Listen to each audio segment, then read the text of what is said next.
We do appreciate all of our media participants that have taken some time out of your schedule to join us today. We'll be back momentarily. We thank you for your patience.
Once again, for all of our media participants that are joining us on the call, thank you for taking some time out of your schedules to join us. If you could please ensure that your lines are muted unless you are actively asking one of our coaches a question. Please wait to be acknowledged prior to asking your question. And please, if you do see several questions there in the queue, please limit your opportunities to ask questions to one initial question. If there's additional time, feel free to re-raise your hand to get your other question answered if time allots. With that being said, happy to be joined by Coach Maynard with Alabama A&M. Good morning, Coach. Good morning, Andrew. How you doing? Doing great, Coach, and appreciate you as always, Coach, for taking some time out of your schedule to join us. Coach, obviously, Saturday off as your team played on the primetime matchup there on ESPNU against Grambling State. If you could please start us out with an opening statement recapping the game. Yeah, first of all, I'd like to congratulate Coach TC Taylor on winning the East and Coach Graves for winning the West. So tough conference, and both of those guys did a great job. They got great teams. It's going to be a great championship game. Look forward to watching it. Um, Grambling, we knew Grambling had a good football team, man. Coach Joseph is doing a great job with those guys. You know, they beat the top two teams on our side. Uh, and Jackson and State, and then the other three losses that they had, I mean, they was like within 8 points, 6 points, something crazy like that, 1 and 2 point losses. They could have very easily come in there undefeated or with one loss, and so we knew they had a good football team. They was playing well. They got Crawley back, and we knew it was going to be a dogfight. So our guys was prepared, and um, they got out on a little lead on us. They 17-3, and we got a field goal right before half, which was big, cut the lead to 11 points, which is 2 possessions. And we knew we just had to stay solid. We gave them a touchdown offense, fumble, arm going forward, and but the ball was out of his hand, so it was a fumble. They scored, and that put them up 17-3. And then we got a field goal right before half, which was huge. And they got the ball coming out, and we got a turnover. We forced a fumble, and then we threw a post route for a touchdown to get us right back in the game, cut it to 3 points. And we got another field goal going into the fourth, right before the fourth, and tied it up 17-17, headed to the fourth. Great football game on ESPN too. And then we got a safety. They snapped one over the punter head, and we got a safety to go up 19-17. And then we added a late field goal to stretch the lead to 5 and force them to have to score a touchdown to beat us. And our defense was able to get off the football field. So we wound up making one more play than them. They got, like I said, they got off to a good start, and then we went on, I think, 19 unanswered points, and was able to close it out. But it was a good SWAC football game. And it was a great win for us. All wins are good. Appreciate those opening comments, Coach. We'll now open it for questions for Coach Maynor. First question goes to Doc Holliday. Coach Maynor, good morning. How you doing? Doing good, Doc. How you doing, man? I'm doing good. Tell me about your defense in the second half and how elated you were for them to make the necessary stops to keep Grambling out of the end zone to try to win the game. Yeah, the defense is playing good, man. We're missing our starting linebacker, Cortez Andrews, who's right up there in the conference in a lot of the categories. He's probably going to be first or second team all conference, and he couldn't play. He was out. But the backups, next man up, stepped up and played well. They had 17 points at halftime, but like I said, we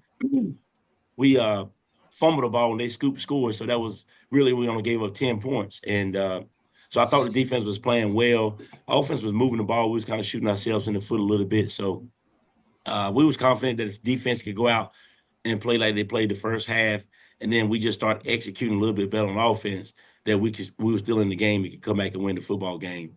And we did. But, yeah, the defense played good, man. They was causing turnovers, got some interceptions. And they kept us in the game. And we was able to come back and win the game because of the defense. And tell what do you see about your opponent with Mississippi Valley coming up this week? Oh, Valley's playing well, man. Coach Wade got those guys believing. They play hard. They never give up. They always in the game, especially early, man. They jump out on people 14-0, 14-3, 14-7 all the time, man. It's like, I don't know. I mean, it's early too. They got these leads, and then for whatever reason, the other teams get back in the game and wind up somehow beating them. But they got up on FAM the same way.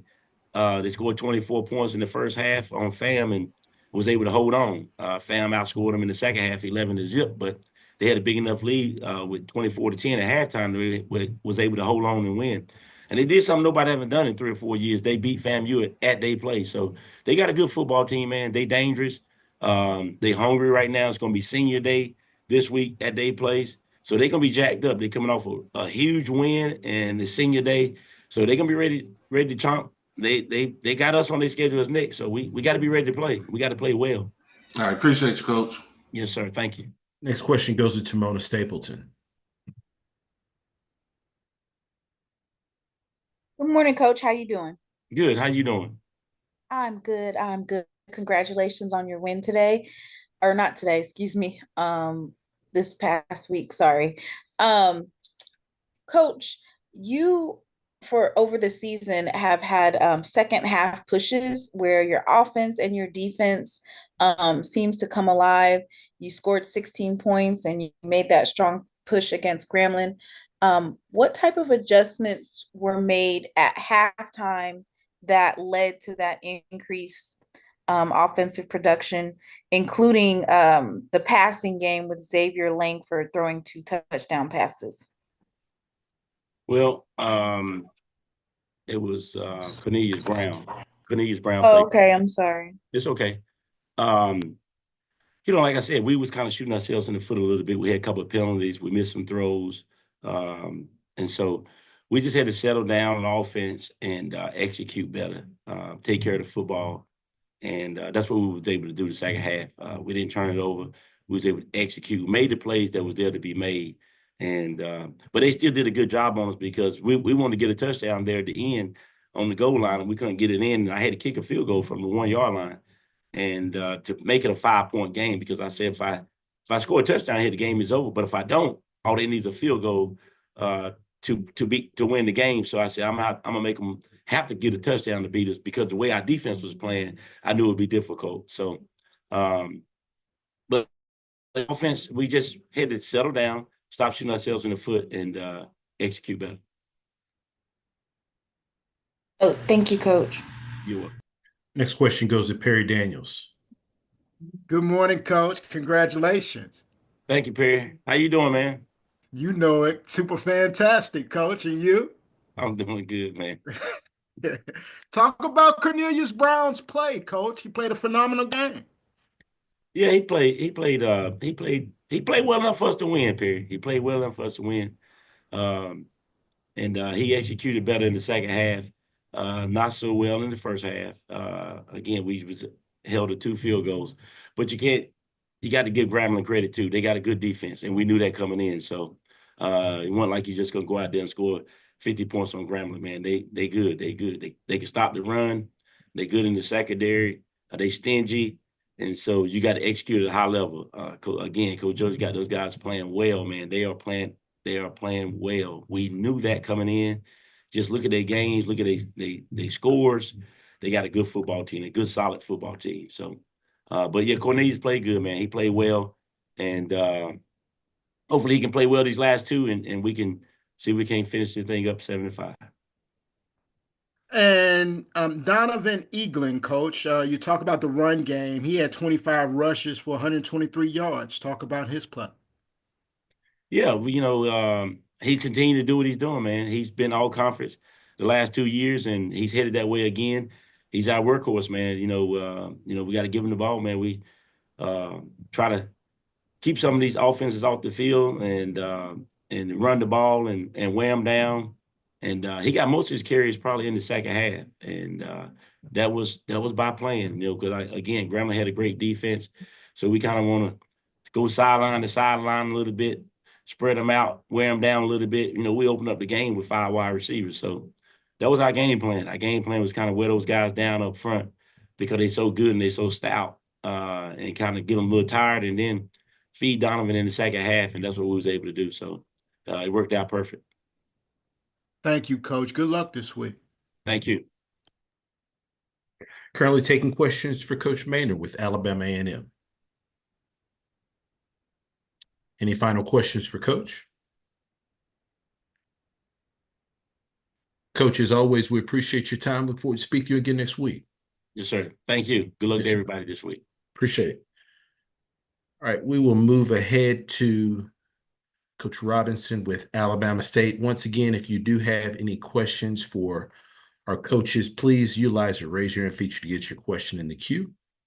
Please wait to be acknowledged prior to asking your question. And please, if you do see several questions there in the queue, please limit your questions to one initial question, potentially a follow-up. If we got additional time, feel free to re-raise your hand and get additional questions answered. With that being said, happy to be joined by Coach Robinson with Alabama State. Good morning, Coach. Good morning. How's it going? Doing great, Coach. Appreciate you. And as always, Coach, thank you for taking some time out of your schedule to join us. If you could start us out with an opening statement, recapping your team's most recent outing versus Jackson State. Yeah, just kind of following up Coach Maynard. I just want to definitely congratulate Coach Graves, Coach Taylor, Jackson State Southern for making it to the championship game. I think tough conference fight for everybody, and those 2 teams are definitely the 2 best that are left standing. So wish both of those guys the best of luck, and best of luck in the Celebration Bowl as well. And but this weekend played Jackson State at home. Both teams had a lot to play for, had a chance to kind of close that race in the East to make it extend to one more week. Thought it was a defensive, physical football game. Both teams came out well prepared. We knew that we had to stop Mulligan and Terrell and those guys. We know how dangerous they could be. So defense came out playing hard, did a good job of stopping the run, was up 3 in the first quarter. They scored a touchdown right before the half. One of our kids had bad technique, but their quarterback, man, he had just a terrific throw a timing throw to the post. So took advantage of the bad technique, but they still executed the play. And it was probably one of the best throws I've seen all year, just the anticipation of what a receiver is going to be. So you have to tip your hat to those guys when they make those type of plays and you move on to the next one. Came back with our running back. Kinsey had some big long runs and got us back into the game. Was down 14-10 and had a safety at the end and gave it up a 16-10. Was able to get the ball back and had a chance to do something at the end, but just couldn't make anything out of it. But my kids played hard for the entire game. I thought their punter was exceptional. No, it's one of those situations where every time we punted to their guy, and unfortunately we kept punting to Terrell instead of getting that ball out of bounds. And he had a chance to score a couple times. We were able to tackle him, but it just changed the field position. And their punter, no, he took our good returner out of the game, McMinn, and just putting it deep and inside the 15, right on the line where he couldn't even return it. So that kicking game was big. It's the hitting yardage that kind of hurt us from that standpoint. But it was a good physical football game. And like I said, once again, congratulations to those guys that win in the East and wish them the best of luck going forward. Appreciate those opening comments, Coach. First question goes to Doc Holliday. Coach Robinson, how you doing today? Going well. How's it going, Doc? I'm doing good. Barring from the fact that we saw a great defensive battle with the game between Alabama State and Jackson State, towards the end of the game, there was altercation and where the conference just levied. Did you talk to excuse me? Did you talk to those players that were involved in the altercation at the end of the game? Yeah, absolutely. And we know the energy involved in these type of games. And, no, I don't think either team had a concession speech or something to deal with what happens if you don't win. Everything we was focusing on, hey, we're winning the game. And so when you don't win and it doesn't go your way, the young men have to understand that you have 60 minutes to play a physical, hard football game. And at 60 minutes and 5 seconds, at that point, you go back to being a normal citizen. And then at that point, you got to go back to moving forward and getting through that. And so that's something that we've definitely talked with all the guys on our team, not just this week, but is be in control of yourself at all times. Like, that's my rule number one in life. I tell the kids that I have the same standard. I go out there and make a mistake late in the evening or do something like that, then I won't be the head football coach at Alabama State anymore. So it's not just the level of restraint that we want the kids to have, kids, coaches, everybody, administrators, is just the way the life is, and they have to understand that. So we've definitely addressed it. Some kids won't be playing Hornet football anymore, and unfortunately, but that's kind of where we are. You have to have that zero tolerance, and that's how we're moving forward with it. I appreciate you, Coach. Absolutely. Next question goes to Perry Daniels. Good morning, Coach. Good morning. How's it going? Super fantastic. How are you? Going well. Coach, did you just say that some kids have been dismissed from the program? No, we have a couple kids that we've suspended indefinitely. And then at that point, you kind of take that for what it is. Could be short term, could be long term, but some won't be playing this weekend, and that's unfortunate. But at the same time, you can't put your personal interests ahead of what the team and the university goals are. And so it's a tough lesson for young men to learn. And you can always say, hey, they're good kids, but when good kids make a bad decision, just like adults, there's repercussions for it. And are those names that can be shared at this time? Not at this time. Okay. Can we talk about DeMarcus Cunningham and his play this week? Yeah, I mean, he's an exceptional player, high energy player. One of the kids that I love, will be graduating coming up this December 4th. Plays hard every play. And so you like to have kids on the field like that, and just competes every weekend. Okay. And lastly, Coach, your quarterback play. This young man stepped up for you. Before we won't talk about Kareem, let's talk about DeQuan Kinsey. 13 attempts, 144 yards. Talk about his play. Yeah, I mean, he was off to a great start early in the year and had a nagging turf toe. And so hasn't been able to reach all of his personal goals this year, but for us, he's a kid that you love to have in the room. Just works hard, He's only been here 1 year, out of Abbeville, Alabama, so he's coming back home. And so, but now he's healthy, and you can see when he's healthy the type of things that he can do. And so, just one of those guys that you love. I mean, he has the speed, the power, and it can go the distance. And those type of guys are dangerous because you can't catch them once they get into the open field. He made some big runs for us to keep us in the game. We knew we were going to have to run the football and control the game. Couldn't get much going in the passing game, mainly because of the field position, just being backed up and not want to take the risk. But he was a guy that stepped up and really kept us in the ball game, and needs some more of that this week. Thank you, Coach. Good luck. Appreciate it. Next question goes to Tamona Stapleton. Hey, Coach, how you doing? Going well. How's it going?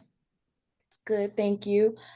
Coach Robinson, your defense showed tremendous resilience against Jackson State. You guys collected 6 sacks, and as you stated earlier, you eliminated Irv Mulligan and Travis Terrell. Can you share the specific defensive schemes or adjustments that you made to disrupt an offense that usually puts up 30+ points? And then how do you plan on building on this momentum for the rest of the season? Yeah, I mean, when I was on the call last week, I talked about, I mean, they have a lot of scary players, and those guys that they touch the ball and everybody holds their breath because they can go the distance. And a lot of respect for Mulligan. I mean, the guy's been playing super hard, and just love watching him run. I mean, he's an exciting player, speed, power, and can score at any time he touches the ball. So for us, it was just putting the emphasis on stopping the run, and that starts during the week as the mindset. You know, you got to have a mentality that we're going to be physical at the point of attack. So the guys did a good job of executing the game plan, just coming downhill and making sure all of the gaps were filled. And realizing that they're going to make some plays is just part of it. And I think the game really came down to they were able to execute 2 big pass plays for touchdowns, and we had our chance to complete pass plays, and we didn't. And so, but it was a good physical football game, and those guys are going to do well. And Terrell, just an exciting player. Same thing with him. When he touched the ball on the punt returns, I'm like, my goodness, like, can we not kick it to him again? And so we'll clear that up. You know, punter will be better at making those directional kicks, but they're an explosive team, and that's why they won the East. They're a good team. And can I ask a follow-up question? Do we have time? Yes. Okay. Coach Robinson, so you have the #1 defense in HBCU, and then it's #3 in all of FCS. I know you have a couple of more games left, but how do you plan to use this momentum with your defense to build a more balanced offense that complements your strong defensive unit coming into this off season? Yeah, I mean, that's been the goal. And so just get all my quarterbacks healthy. That's the biggest thing. And so Kareem has been playing, man, at the very best of his ability, super confident kid, love him to death. Just comes here every day and works and works and works. So and we got to be a little bit more balanced, of course. And but defensively, we just have to play at that level and play the cards that we have. I mean, that's great special teams, great defense, and offense has to put up enough points for us to get a win. And so that's our focus right now, is just to win this one game. We're not focused on the stats or the end of the season. It's just, hey, let's get ready to win one game versus Prairie View at home, and that's how you have to look at it. Thank you, Coach. Good luck. Appreciate it. Thank you. Any final questions for Coach? Coach, as always, we appreciate your time. Look forward to speaking to you again next week. Thank you. Best of luck to everyone this weekend. Yes, sir. Appreciate it. We now go over to Alcorn State and Coach Cedric Thomas. Once again, if you do have questions, please feel free to utilize the raise your hand feature there to get your question in the queue. With that being said, happy to be joined by Coach Thomas with Alcorn State. Good morning, Coach. Good morning. Coach, as always, we appreciate you take some time out of your schedule to join us. Coach, if you could please start us out with an opening statement, recapping your team's most recent outing versus Prairie View A&M. Yes, sir. Got on the road again, face a dangerous Prairie View team who did a really good job against FAMU the week before. And so guys came prepared and got off to a quick start. Offensively had explosive early. Defense got stopped, after stop, had a really solid game overall, and kind of sputtered there going into the half. And then, second half, defense continued to play lights out. And we knew Prairie View wasn't going to go down without a fight. And they made some plays to kind of get that thing close. And, defense, they held, pretty much the whole entire game. and got explosive in the run game later on to kind of seal it with a special team miscue. And so just overall, really good win to get on the road, beat a good football team. But just to see the guys have some resilience, even though when Prairie View made they run, just says, a lot about the character of these young men, and we're going in the right direction. Appreciate those opening comments, Coach. First question goes to Charles Bishop. Morning, Coach. How you doing? Oh, I'm blessed. How about yourself? Doing well. I wanted to ask about Malachi Bailey, another stalwart performance, 2.5 sacks this past weekend, but just what he's meant to the Alcorn defense this past season. Just the defense part, that's a small, minute sector of what he do for this campus. He Mr. Alcorn for us. Anything that needs to be done, from a campus standpoint, from a leadership standpoint, from a voice standpoint, that's who he is. And so his story, man, is just awesome. And just the football part is they're just, icing on the cake. And so, playing at a really high level, took his bumps and bruises early just from a leadership standpoint of just trying to do too much. And now you just see him, back in his element, having fun. And so just excited about getting a chance to rock and roll with him one more time.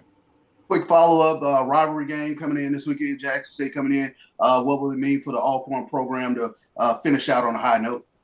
Always good, to be able to do that, regardless of who we playing. And so, we got some goals, and one of them is to finish this thing strong. And so we got a really good football team that's coming in, and we got to be sound and do some things that for us to be successful. And so, we got to finish it up, and we're excited about this test that we got to, finish this thing off on a winning season. Sure thing. Appreciate that, Coach. Yes, sir. This question goes to Stephen. Good morning, Coach. What's up with it, Stephen? All right. Just wanted to know, how far back does the Alcorn State, Jackson State rivalry go with you in terms of maybe growing up in Cleveland, where you were aware of how big the rivalry was, but just backtrack when you learned about this rivalry and how big it is?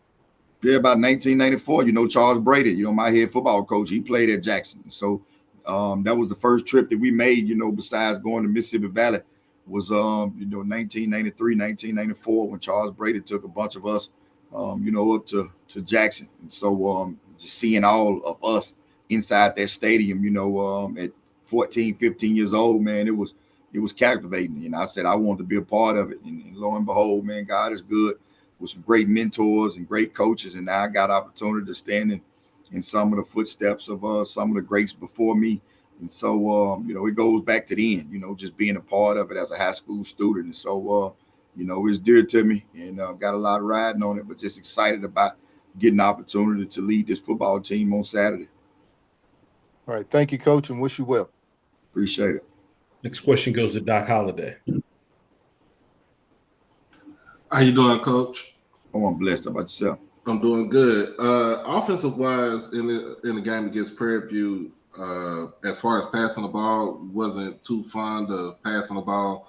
What are the things you want to try to do to kind of implement somewhat of a passing game against Jackson State and this defense? Well, if the backup quarterback continues to throw interceptions, we won't throw it at all. We got to give ourselves a chance to win, and throwing it to the other team won't do that. And so the ultimate goal is to win. And so, we'll, draw some things up for him to see can he complete those and be efficient in the pass game. But, we got to run it every snap. We'll run it every snap if that's going to give us a chance to be successful. But we definitely can't, throw it to the other team. And I know Trey, will be excited about the opportunity to go out and drew it. And the same thing with Vaughn. But we definitely can't put the ball in the air versus this great defense. And those guys take it away. And my second question is, what do you tell your players about this rivalry? The ones that have not played in this game yet, what do you tell them about this rivalry between both schools? Nothing. It's just a game. It's different when you got guys who've been in it, freshman, sophomore year, but now with the transfer portal and guys all across America coming to these institutions, a lot of them don't understand it. And so I ain't gonna put emphasis on it. For me, it's dear to some who've been in it. But you just don't have a lot of true SWAC guys that have been on rosters for 3 and 4 years that understand the magnitude of it. And I think that's what's kind of happening, to a lot of these games, after the fact. And so it was an issue, last year with some guys in some scuffles, and we're trying to stay away from that. And so for us, it's just another game that we want to go out and try to win. And then once it's over, we got to be on our best behavior from a sportsmanship standpoint. But as the leader, I'm not going in and do any kind of rah-rah speech. From a rivalry standpoint, it's some get it and some don't. And for the ones that don't, it is what it is. All right, appreciate you, Coach. Yes, sir. Next question goes to Tamona Stapleton. Good morning, Coach. How you doing? Oh, I'm blessed. How about yourself? I'm good, thank you. Coach Thomas, heading into the weekend's matchup against Jackson State, you'll be facing a couple of familiar folks. The defensive coordinator, Terenzo Quinn, of course, you guys worked together in the past. How does your knowledge of, well, he hasn't been a defensive coordinator, but do you feel like his coaching style will influence your game plan? And what adjustments are you focusing on to counter his defensive strategy? No, we just got to look at what's on tape. Regardless of who the person is, you got to look at the film, and the film will kind of, from an analytics standpoint, I kind of tell you what you need to do and what you don't need to do. Some really good players there, really good coaches, really good administration. And so we just got to make sure that, from a defensive standpoint, we protect the football and not give up explosives. And from an offensive standpoint, we got to take care of the football versus a really good stingy defense. But, we can't come in, looking at the individuals and trying to outcoach ourselves. And so we know those guys going to be prepared. They won the conference for a reason. And, some really good coaches and really good players there. And so we just got to make sure it's a litmus for us to see where we stand, going forward. And so we got to make sure we bring our A game to have a chance to be successful on Saturday. Can I ask a follow-up question? Absolutely. Okay. And then also you have Rob McDaniel returning. He played at Alcorn, I want to say for 2 seasons. And he was a big time player for your team. How interested are you for that matchup between the offense and, of course, that player that used to be on your team? Oh, I'm not. We don't look at, individuals. For us, it's, he's a part of a team that we trying to beat. And so when he was here, for us, the nurturing standpoint was we treated him just like all other guys that's inside the building. For us, when you leave the building, it's the exact same thing. You're still a representative of young black guys that's in this conference that's trying to be productive citizens when it's all over. And we know, we got to know where Rob is as a football player. And we know when football is over, Rob going to be a really good person in society, because that's who he was when he was with us. And so, we're not going into the game saying, hey, check out Rob McDaniel and what he can and cannot do. We know everybody on the defense, can do some really good things. And so we just got to make sure we're on our P's and Q's with one of the best defenses in FCS football. All right. Good luck, Coach, this weekend. Thank you, ma'am. Last question goes to Perry Daniels. Good morning, Coach. Good morning. Hey, I've heard you're blessed, and I'm super fantastic. So we've got through that. Let's talk about Stamarian Edwards, Coach. He had 11 tackles and 1 for a sack. Talk about his play Saturday. Grown man. Just so proud of him. I coached him in junior college. Didn't have a chance, didn't have an earthly idea of what was going on, but just was dear and near to learning.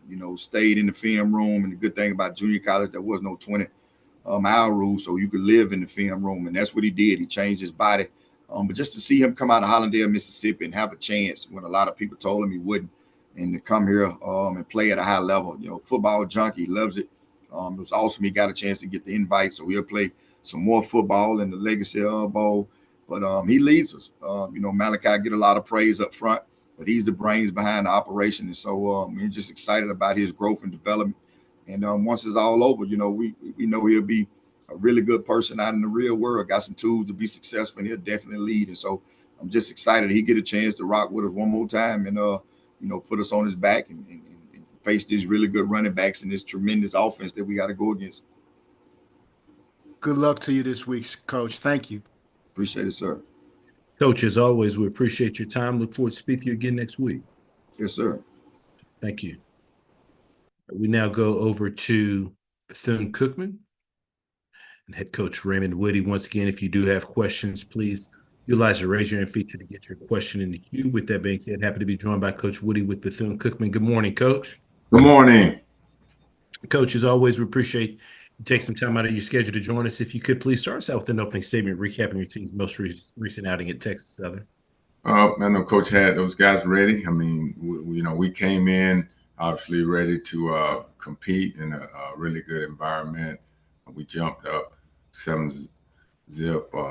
Next drive, our defense forced a turnover and offense scores on the first play that gets called back, and it's convert on fourth down and also gets called back, and that's how the game go. 2-minute drive sets up a 25-yard field goal, and we missed it, which could have put us up 3 more and set up scores on 3 consecutive drives. Then second half, we got down 17-7 offense. They scored early in the fourth to make it 17-14, and our defense gets a big time stop, and the offense, goes down on a 2-minute drive again, and we had some issues with the clock, and then obviously we had to reset it 53 seconds, and then we set ourselves up, for the last field goal, to tie it up, 53-yarder, and then we missed it. So that's kind of how the game ended. Proud of our guys for fighting. Obviously they've been fighting, but we didn't finish that one.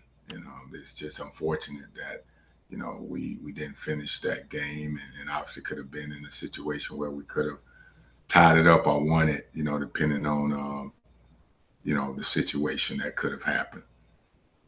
Appreciate those opening comments, Coach. First question goes to Melvin Bill. Hey, good morning, Coach. How are you doing? Great, and yourself? I'm well. Listen, it's the Florida Classic. Can you share with me why this game is so big? It is one of the premier events in the country. Talk a little bit about why this particular classic is so big. Well, it's been a rivalry. I mean, forever. I mean, obviously, bragging rights in the state of Florida, recruiting. I mean, it's just going to be a really good, atmosphere. A lot of guys played on the same high school. A lot of guys played against each other, as far as their respective schedules, in high school. So, I mean, you got a lot of alumni, that's right down the street from the school, both schools, whether it's Tallahassee, you got FAM, you got Bethune, whether it's Daytona, you got FAM, you got Bethune alumni, obviously covered all around the state of Florida. Talk to me a little bit about your assessment of this Florida A&M football team. They've lost a couple of games back to back, but what do you see from this team offensively, defensively, and on special teams? Well, they got talent. I mean, obviously a really good team. I mean, they got, in my opinion, one of the talented team that, we're going to face. I mean, they have them on all aspects of the game, in those 3 offense, defense, and special team. Okay, thank you, Coach. Thank you. Next question goes to Perry Daniels. Good morning, Coach. Good morning, Mr. Daniels. How are you today? Good, and yourself? I'm well, sir. Coach, can you just evaluate, give us a synopsis of your season? You've lost a couple of games by field goals that were really close. Just talk about the whole season. I tell you, just been ups and downs, but I'm proud of these guys, especially we got playing a lot of young guys. They're fighting, and we're doing things the right way, and that's what I'm so proud of. These guys are coming to work, and going to work, and at the end of the day, I'm excited just to see the progression. You play the game. I mean, you can't blame no one, make no excuses. It's going to be injuries. It's going to be things that happen throughout the game. So you have to just keep plugging and stay encouraged. And like I said, these guys, they've been battling all season. And Coach, you traveled last week to Baton Rouge, and then this past Saturday you had to travel to Houston for Texas Southern. What type of effect did that have on your team? Well, we come to work. I mean, blame no one, make no excuses. I tell the guys you have to do something, and we don't look at that. I mean, the schedule is what the schedule is. I mean, everyone has a schedule, and you sign up for it, and you got to produce. Absolutely. Good luck to you this week, Coach. Thank you. Next question goes to Charles Bishop. Coach Woody, how you doing? How you doing, Mr. Bishop? We talked a little bit about you still in year two, sort of building that foundation of what you want. Going into this last game against Florida A&M, kind of talk about a little bit about some of your needs going into the upcoming season. Well, obviously we have to, we got young guys, we got guys returning up front, which is a good thing. But we got to get bigger, we got to get stronger, and faster in all positions, in my opinion. But you want to build it inside to outside, and we have to make sure we get the right fit, the right players, because a lot of times, when you just go out and recruit and don't do your research, it could hurt you, so we're all about getting the right guys in the classroom, obviously being able to play the game on the field, and then the character portion. Sure thing. Appreciate that, Coach. Thank you. Next question goes to Timona Stapleton. Good morning, Coach Woody. How are you doing? How you doing, Ms. Stapleton? I'm good. So Coach, can you talk a little bit about the historical aspect of the upcoming Florida Classic between you and FAMU, and what that means to you to now be at the helm of Bethune-Cookman as the head coach? Yes, and it's all about the players. I mean, obviously, it's a great classic. Like I said earlier, a lot of these guys know each other. A lot of these guys went to high school, even middle school together, have been played on same high school teams, played on opposing high school teams that played each other. I mean, parents know other parents. I mean, it's almost like a, family affair, and, records goes out the window when you play this game. And like I said, it's going to be a great atmosphere in Orlando. Okay, and just as a follow-up question, with FAMU taking that huge loss at home to Mississippi Valley and ending that streak, what motivations do you have for your team in terms of going into this game and pulling out a victory? Well, obviously, Coach Cozy, great friend. He's going to have those guys ready, and we just got to make sure we take care of what we need to take care of, and obviously play the game to win, and we have to execute it on all cylinders to beat this team. I mean, they have a really good football team. All right, thank you, Coach, and good luck this weekend. Thank you. Last question goes to Doc Holliday. Coach Woody, good morning. How you doing? Good morning, Doc. All right. Give us your assessment of Dennis Palmer and how about his play for this season as a freshman. Well, we recruit freshmen and we recruit freshmen. I want to say that because a lot of times people have gone away from recruiting guys, that's younger. We feel like we get an opportunity to go out and really get, good players that's young, so we can kind of mold them and teach them how we want things done. And he's been a surprise, but we knew recruiting him, he was going to come in and compete, and he's been competing all season. We knew in the fall camp he showed some flashes, and his progression has been, really good and well as expected. I appreciate you, Coach. Appreciate you. Coach, as always, we appreciate your time. Look forward to speaking to you again next week. Thank you. Sir, thank you. All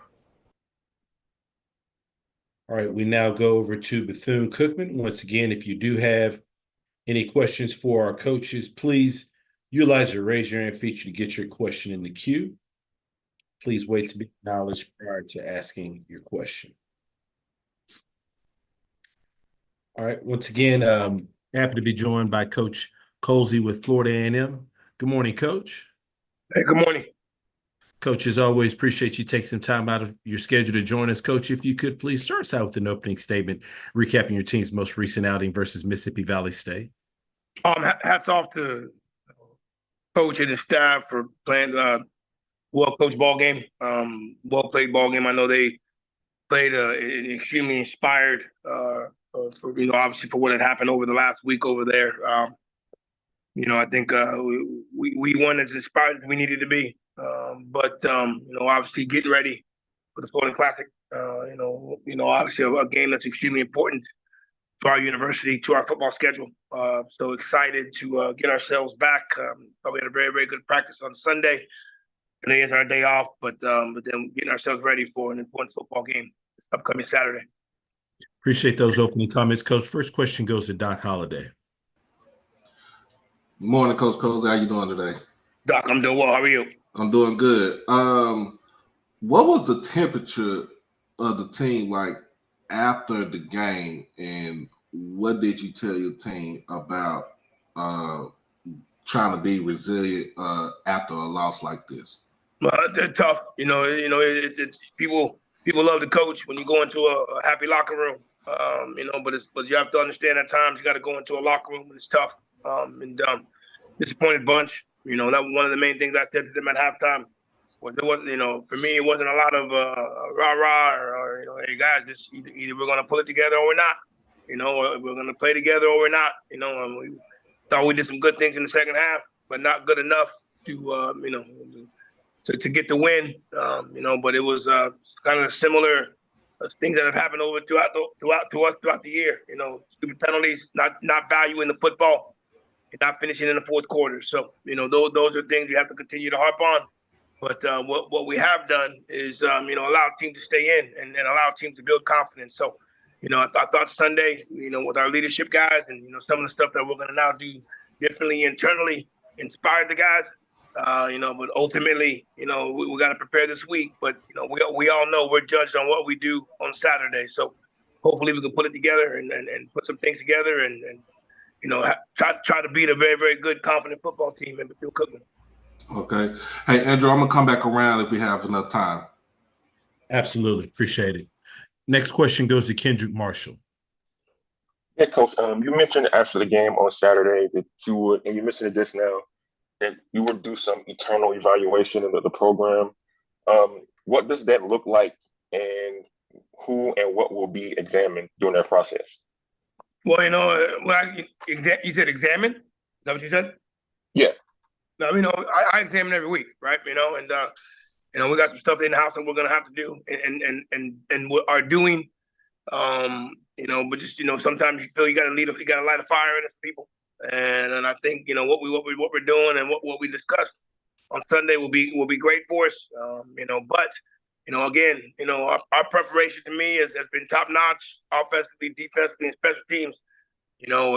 We just gotta work on the execution phase, the detail phase. You outscore opponents. You outgain opponents. You're defensively. You're keeping teams under certain yardages and things of that nature. But we're not seeing the results with that. So again, every week you got to take a look at your personnel. You got to take a look at your staff, and that's something that I do every week. But as I mentioned, internally we need to do some things differently, and hopefully we get a chance to show show a difference this upcoming weekend. Next question goes to Perry Daniels. Good morning, Coach. Hey, boss, how are you? I'm well, Coach. And that's my question for you. You inherit a national championship football team. The home winning streak at Bragg Memorial has now ended, and it ends to a previously winless team. How are you as a first-year head coach after such a scenario? Well, I'll say this. You as I mentioned Saturday. I felt. At times, you have to do a press conference right after a football game, and again, it's easy to come up when you win. At times, the losses, That's when you show your true character. And when I spoke to the football team, we did what we normally do: win, lose, or draw. We prayed at the end of the game, went to the locker room and talk about things that we may need to do better. Then I let them go be with their families. For me, I think that I did share with them. I said I felt we lost more than just the game on Saturday because a lot of the things that you had mentioned and what had been included. Obviously, you got to go hit the media about whatever things that they made it feel that they want to discuss and talk about what you may have done differently. But we were a different football team than the national championship team. That shows. But I'm also a person that was blessed with the opportunity to be the head football coach, and there was a standard that I attained. Right, there was a standard that that I inherited, and we've fallen short of that. So as the head football coach of this football team, you gotta bear the blame. Gotta do what's necessary to get this thing back to where it needs to be, get this thing back to where it's expected to be. And as I mentioned, as we continue to get to the end of the season, right, we're not gonna make the playoffs, and we're not gonna win a SWAC championship. Gotta make sure that we finish these 2 weeks strong as we get ourselves into recruiting. So those are the things that I'm focusing on. But while also focusing on that, making sure we're putting our best step forward as we get ready for the 2025 season. Thank you, Coach. Good luck. Thank you, Perry. I appreciate it. Next question goes to Keisha Kelly. Hey, good morning, Coach. How are you? I'm doing well, Ms. Keisha. How are you doing? Good. And not to harp on the losses. We didn't talk about that. Let's talk about this upcoming weekend. Is there anything that you're particularly focused on with this Bethune-Cookman team that you'll be facing? Take care of the football, man. There's a lot of glaring things when you look at our football team right now, but we're minus 13 in turnover margin right now. Like that's not going to win you any games, right? We haven't done a very good job at times, inside the what I call the compete high-low red zone, whether it's offensively or defensively. There's some glaring things when you kind of take a look at our football team, and it tells you why we may be 5-5 right now, right? But just trying to win the turnover margin, right? We haven't won the turnover margin in any football game that we played. We did against Jackson State, but we had two key turnovers late that cost us the football game.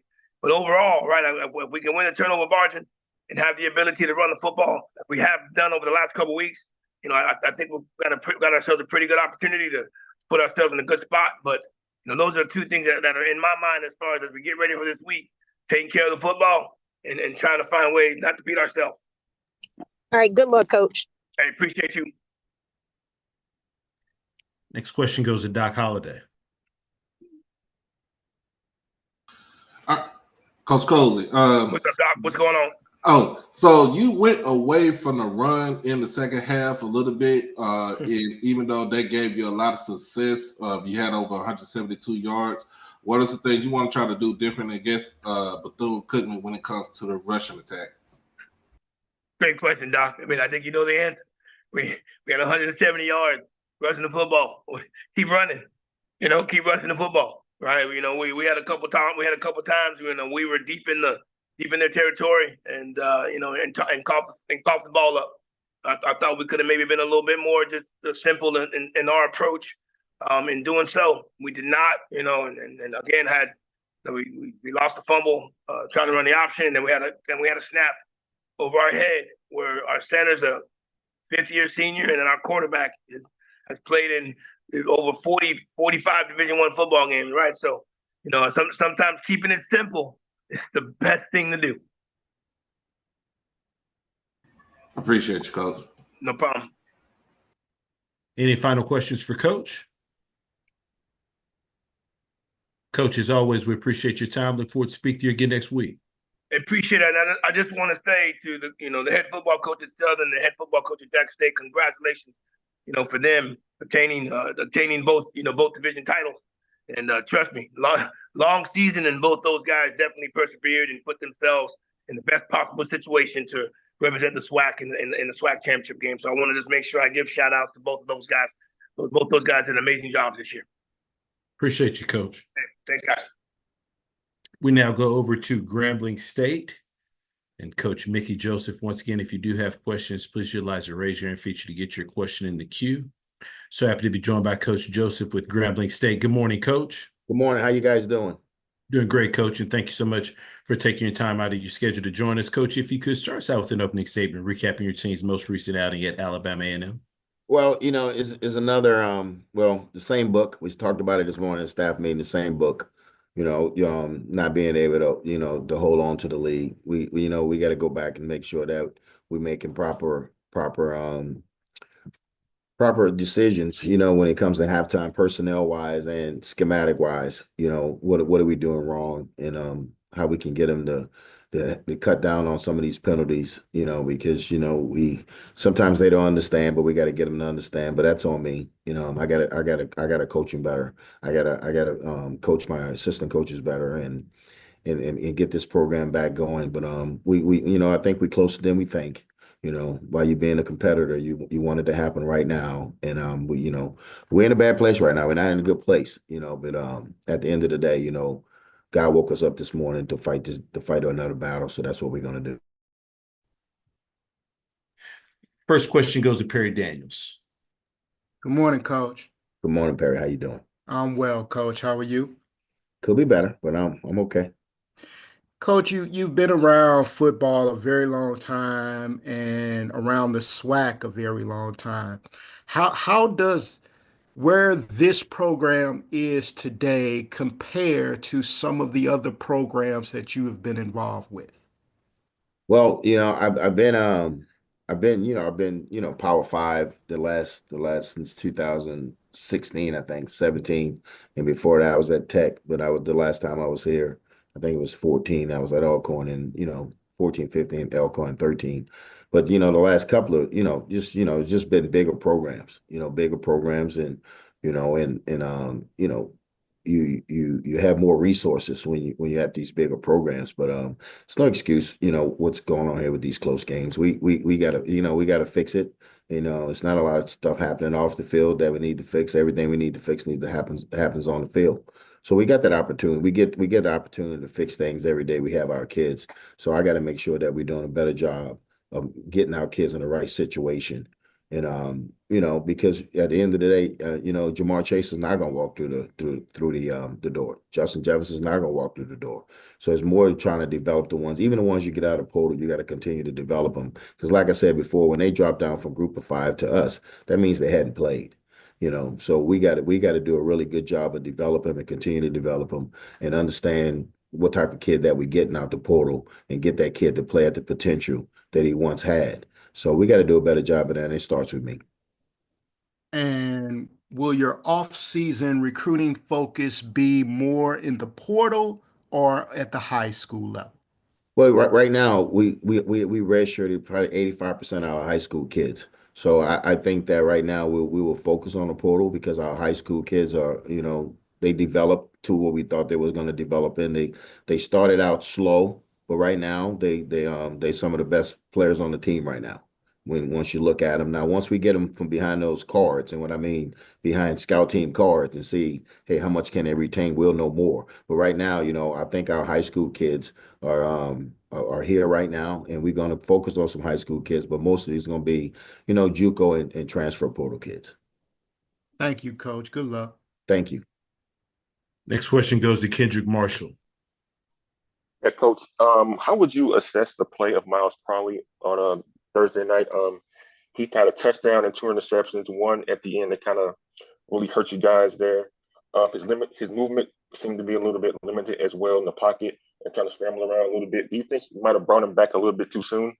Well, we thought he was able to play to protect himself, and he moved around, good enough for me in pregame and the days before that. So we thought he was okay, but he was a little limpy, and so we're really gonna take a look at him, and because you want to give Miles every play, because he's a kid, that he's our starting quarterback. So we wanted to give him every opportunity to play. He was a little gimpy, so we're gonna go back and we'll watch him this week and see exactly what's going on, and then we'll hit him. We'll go from there with it. Just a quick follow-up, Coach. You mentioned all the things you're going to do in the offseason to improve the team roster-wise. What about from the coaching standpoint? Is there going to be some changes there too? Well, it's always going to be changes on staffs. Guys going to go, then, some guys you're going to ask to leave. So it's going to be some changes regardless, if I ask them to go or if they leave on their own. But we'll go back at the end. I'll sit down with our athletic director and sit down with Joe, our general manager, and we'll discuss the staff and see, make sure that they're the right fit, with the type of kids we bringing in, and that they're the right fit for Grambling. So we'll go back and look at that. Like you say, you evaluate your program every day, but it'll be an overall evaluation the day after the Bayou Classic. I appreciate it, Coach. Thank you. Next question goes to Doc Holliday. Coach Joseph, how you doing today? Doc, how you doing? I'm doing okay. I'm doing good. Can you can you give an assessment about your offensive play calling with Coach Dooley, and what is the thing you want to try to implement for the Bayou Classic and from here on out? Well, we want to make sure that that we can run the ball. I think that's our strength right now with our offensive line. Having some kids that's beat up. We have some young kids up there, so I think we can, try to work on, putting together a really good run game and trying to get a hat on a hat. I thought, when we had Miles, I thought he was more trying to, dropping back and get the ball out his hand with the quick game.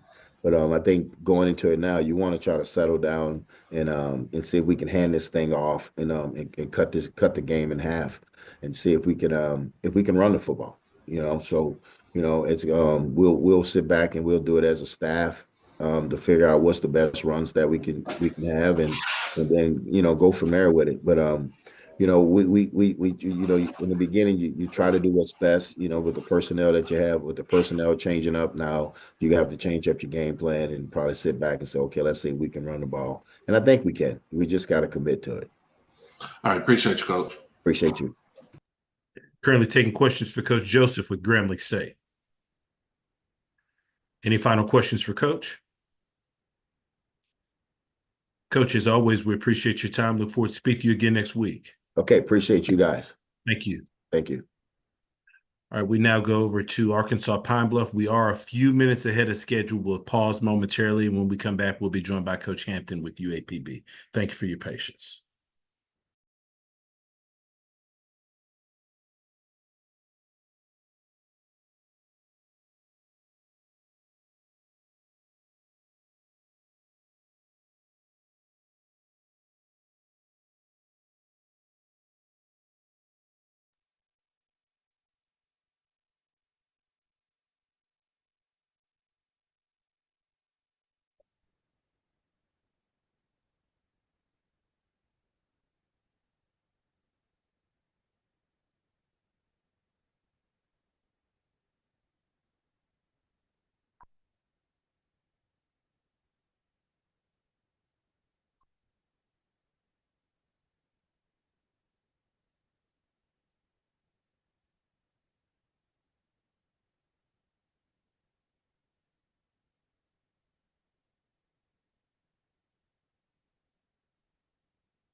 Once again, for our media participants joining us on the call, if you do have questions, please utilize the raise your hand feature to get your question in the queue for our coaches. With that being said, happy to be joined by Coach Hampton with Arkansas Pine Bluff. Good morning, Coach.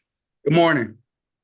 Coach, as always, we appreciate you taking some time out of your schedule to join us. Coach, if you could start us out with an opening statement recapping your team's most recent outing at Southern. Obviously, we went down to Southern, senior day for them. We knew what they had on the line, the opportunity that was in front of us, and we didn't take advantage of it. We got off to a good start. First drive, the ball down the field, get in the red zone, and they hold us to a field goal. Next possession on offense, we get an interception. We drive the ball back down there, can't punch it in, kick another field goal. Really should have been up 14-0, now 6-0. And then they do a good job. They drive the ball downfield. They get it to 3rd and 5. I mean, the same play we worked on. We knew what was coming. We got a guy in position. He don't make the play. They get the first down. Then they get a field goal. They get a touchdown, make it 7-6. We drive the ball again, get a couple first downs, just keep shooting ourselves in the foot. And then right before half, they end up getting another touchdown, make it 14-6. Them going into halftime, we knew we was getting the ball coming out. We felt good about it because we've been able to move the ball on everybody for the most part. We take the drive and drive down, get 2 first downs, and then they get a stop. We punt the ball to them, and then we just blow a coverage. That's kind of been the theme for us. We mentally break at some point during the game, and they hit us with like a 71-yard. I don't think that young man caught a pass all season, and it was an easy route, just a switch route. And they go up 21-6. And then the very next play on offense, we fumble the ball. 93. He needs to be Defensive Player of the Week. Whoever he is, he's a really good player. I think he ended up getting a scoop and score at the end of the game. My son just sent it to me. He's all on Sports Center. He deserved it. He played his tail off. 93 did. And so obviously the score is 24-6. We get another big play, a big time scramble by Mackay. He dumps the ball off to the tailback. Guy runs 85 yards, and credit to Coach Graves and Coach Miller. That young man ran him down. They stop us. I think we got 1st and goal on the 7. We got a pop pass, tight end wide open. Quarterback, he just misses and for a touchdown, and they hold us to a field goal. Now the score is 24-9, and then they get the scoop and score at the end of the game. But we had our opportunity, but Coach Graves is an outstanding person, man. I'm happy for him. And I told him before the game, after the game, good luck to him. Obviously, Coach TC on the other side, congrats. My hat's off to him as well. It'll be a great game. SWAC Championship. Appreciate those opening comments, Coach. First question goes to Tanner Spearman. Good morning, Coach. Good morning. Looking at this season, I mean, first 4 conference games for you guys were all competitive games. You won a couple, had a couple close losses. The last 3 have kind of gotten away from you a little bit. What do you attribute that to, and what do you guys got to get back to doing that you were doing earlier to have a chance this week? Score touchdowns. We moved the ball on everybody. Let's be honest. The only outlier in all of these games is the Jackson State game. Like, we literally, man, it's like they knew everything we were doing. But they're a good football team. But every team after that, even Alabama A&M, I mean, we're up. We have a chance to go up 14-0, 17-0. And then we just shoot ourselves in the foot. We get in the red zone. We're kicking field goals instead of scoring touchdowns. And then for whatever reason, our kids, we haven't been able to coach them into believing that we're going to score touchdowns instead of field goals. And then, obviously the game got away from us in the 3rd quarter against Alabama A&M because we just made too many mistakes offensively. And then on defense, man, they just wore us down. They kept getting into 14 personnel. And then last week, we played Southern. I mean, we had a chance to go up 14-0. I mean, we're 2 evenly matched teams. And yeah, you can say the score is what it is, but I know that this football team is a lot closer than those scores, of the last 3 games. And so that's the frustrating part. But, we got to finish strong. Finish strong for these seniors that we have. We don't got a lot of seniors. We got a lot of young guys playing. And this football team is going to be everything that we want it to be. We got to recruit. And but let's give those guys credit that beat us the last 3 games too. They bend, but they didn't break, and we're breaking instead of bending. And Coach, you mentioned finishing strong. Got a chance, like you said, to play for the seniors. You got can still figure out some things as far as the division standings, maybe finish better than last year. What is the main thing you want these guys to play for this week? Play for your teammates. Play for the guys that have been in the program for 2 to 4 years. Play for your parents. Play for dear mother. Play for UAPB, the people that have sacrificed for you to be here. Play for the people that push you to get here. I'm talking about your mom, your dad, your teachers, all the people in the neighborhood that have been telling you that you can do this. It's time for us to grow up. And that's what I want to understand. Like this is about those guys in that locker room giving a very best effort for the seniors that are probably never put on a jersey again. This is it for them. And so we're going to enjoy every moment of it. And that's what I told the coaches last night in our staff meeting. You got one job. Your job is to go out there and put together the best game plan to give these young men the opportunity to go out a winner. So that's our only focus right now. And if we do that, we're going to have a chance to win like we've had a chance to win every game. The last 3 weeks is not scoreboard-wise, hasn't been what we wanted it to be, but we've had a chance to win every game with the exception of Jackson State. All right, thank you, Coach. Next question goes to Perry Daniels. Good morning, Coach. Morning. Coach, talk about Jaden Kelly, 13 solo tackles, 2 assists. Talk about his play Saturday. Obviously we got 3 linebackers. We got some guys playing linebacker. Jonas Davis was actually our player of the game. He was a starting tailback last year, played tailback. He had 9 tackles, but Jaden Kelly did a good job. He's making some plays, but he left a lot of plays out there. As a Mike linebacker, you should lead the team in tackle. But I'm happy for Jaden.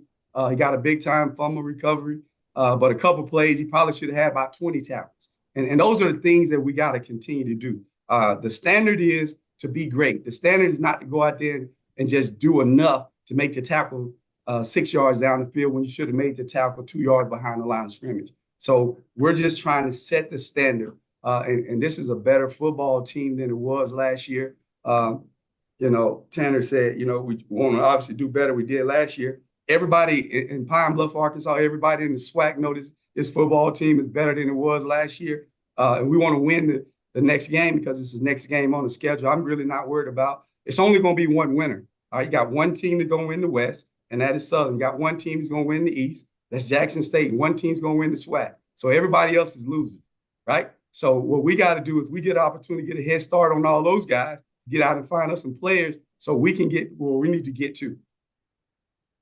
And Coach, you've been on other staffs. This is the second year of your program at Arkansas Pine Bluff. How would you compare where this program is today to the second year of other staffs that you've been a part of?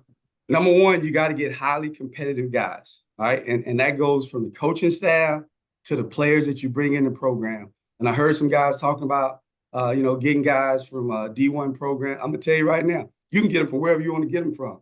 If they're not highly competitive, leave them where they're at. And so that's what we got to continue to do. We got to get highly competitive guys. When you say highly competitive guys that refuse to lose, guys that's going to make sure that they go to class and sit in the front row. When they are a C student, they're going to strive to become a B student. Okay, when they're a B student, they're going to strive to become an A student because it's something inside of you knowing that I can do better.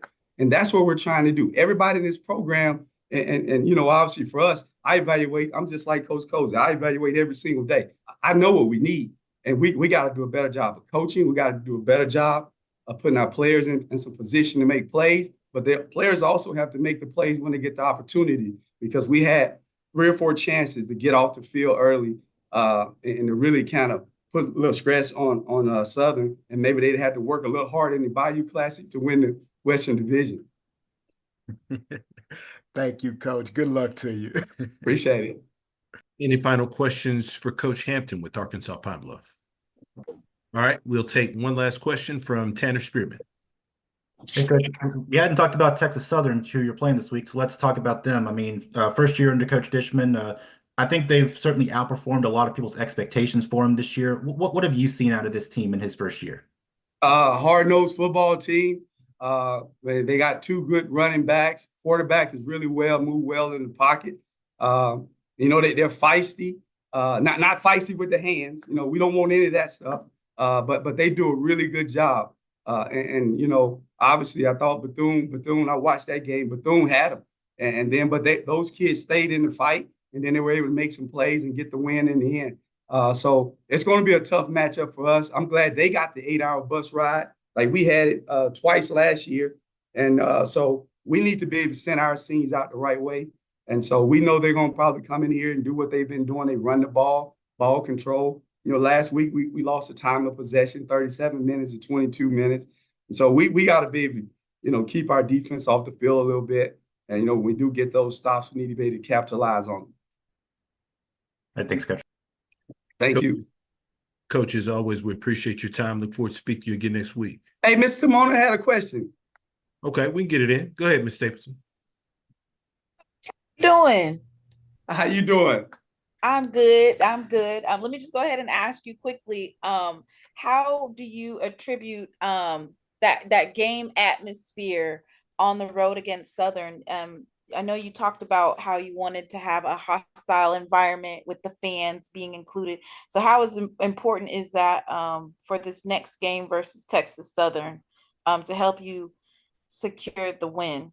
Yeah, our fans have been great all year at home. And so I expect nothing different, man. We got the M4, it's the greatest band in the land. They'll have, I don't know how many seniors they got. So they always show up and show out. And then, obviously we got about 12, 13 seniors, their parents be in town. So it's a great way to end the season for these young men. And we got to do everything in our power to get the W for them. So, Simmons Bank Field has been good for us, and our kids, for whatever reason, they play a little harder at home. And so we got to be able to bottle that energy up and let them take it out one last time. Probably put the gold jerseys on them for the last time. And we're talking about setting the standard for obviously going into spring ball and all that, spring workouts for the guys. Winter workouts.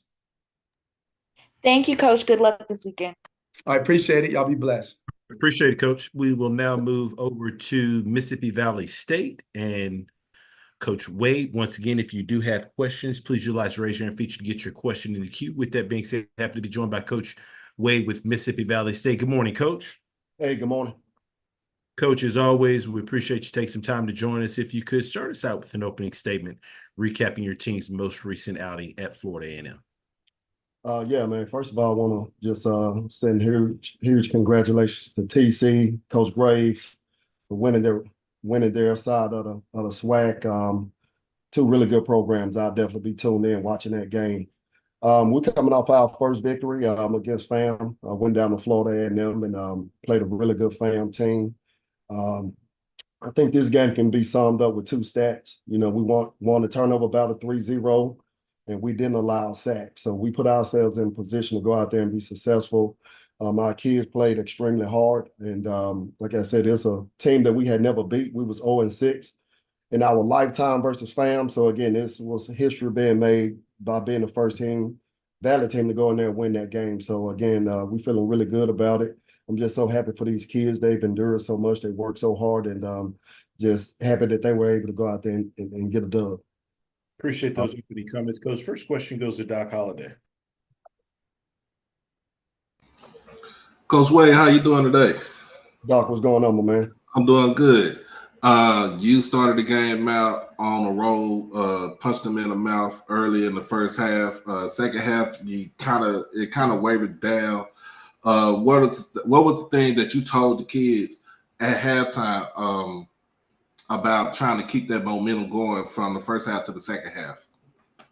Yeah, we scored 24 in the first half, didn't score in the second half. The halftime speech was we just talked about a boxing analogy, just kind of talking about, how you defeat a champion. It wasn't going to be a one-shot deal where we go get a headshot. We knew that it was going to be just repeatedly blows to the body. So we knew we wanted to control the ball. So we wasn't as aggressive as we wanted to be or as we were in the first half. So again, we just wanted to continue to hit the body. We felt like we can continue to hit the body for 30 minutes. Eventually those guys will fall. So that's what our approach was in the second half. We did miss some opportunities to go out there and score some points. But the most revealing thing in the second half to me was when they turned the ball over late, it was about 6 minutes left. We got the ball back, and they never got the opportunity to get the ball back. We bleeded the clock out. So that just kind of solidified everything that we want to do in the second half, which is just kind of repeatedly just hit these guys in the body. And like I said, we thought eventually they would fall. And with Nathan Rember, he played his tail off on Saturday. Tell us about him and his progression over the season. Yeah, really good ball player. The only somebody that can stop Nate Rember is Nate Rember. He's very competitive. which is something that Coach Hemp just said. We believe in getting competitive guys. He's a kid that we got out the transfer portal from a Division II school. So again, great competitor. He loved to compete, and he went out there and do what he does week in and week out. I appreciate you, Coach. Yes, sir. Next question goes to Perry Daniels. Good morning, Coach. Hey, good morning. Coach, I didn't get a chance to offer my condolences on the recent events last week, but I know that they are there. How much did inspiration from that event play into this victory? Inspiration, motivational deals. I mean, that gets you started. You don't win and lose games because you're necessarily inspired. I mean, it definitely helped. We understood we was playing for a bigger purpose, but it was just about these habits that we've been trying to create. That's, habits going to sustain you throughout the duration of a game, throughout the duration of a season. I think this game was won on Wednesday, or we put ourselves in position on Wednesday to go out there and be successful. It was pouring down rain in here. We practiced at 5:30 a.m. I mean, we practiced in the midst of a storm. In the past, I've seen our kids kind of waver when the elements were not ideal. This past Wednesday, those kids went out there and had their best Wednesday practice. So after the Wednesday practice and staff meeting, I told the coaches, I said, we're putting ourselves in position to go down here and beat these guys, and that's exactly what happened. Great job, Coach. Excellent job. Appreciate you.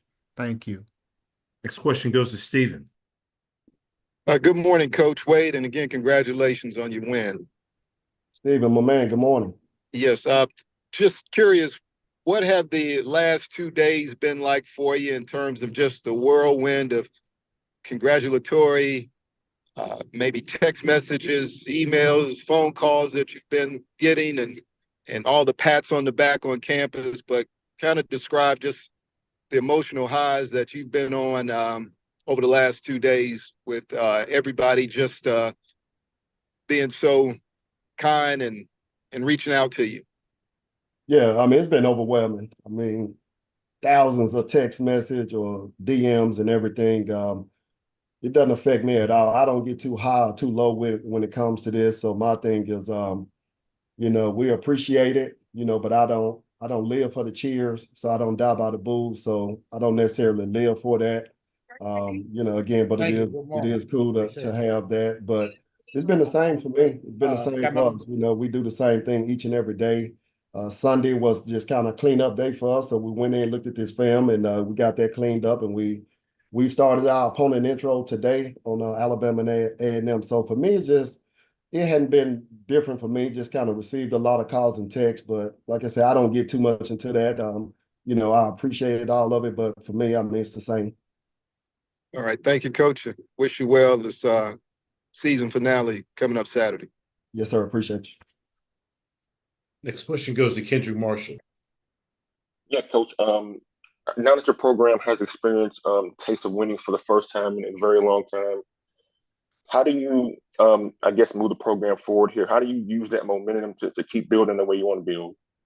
Yeah, man, just staying true to the process. I mean, it helps to get this, because if there was guys who was wondering if it works, I mean, now they get a chance to see that it does work. But for us, we're just true to the process. We do winning things each and every day. So it hadn't affected anything. We hadn't done anything different. Our approach this week is going to be the same as it's been, every other game. So for us, it's just kind of validates what we do and who we are and how we go about what we're doing. But for us, it's pretty much the same, staying true to the process, doing winning things each and every day. As a quick follow-up, Coach, I know 1-10 isn't a very good record, but the one win means a lot considering the circumstances. How would you use this end of the season and into off season to try to get better as a program, knowing you have a little bit to build on? Yeah, I mean, like I said, we're just going to continue to build off of it.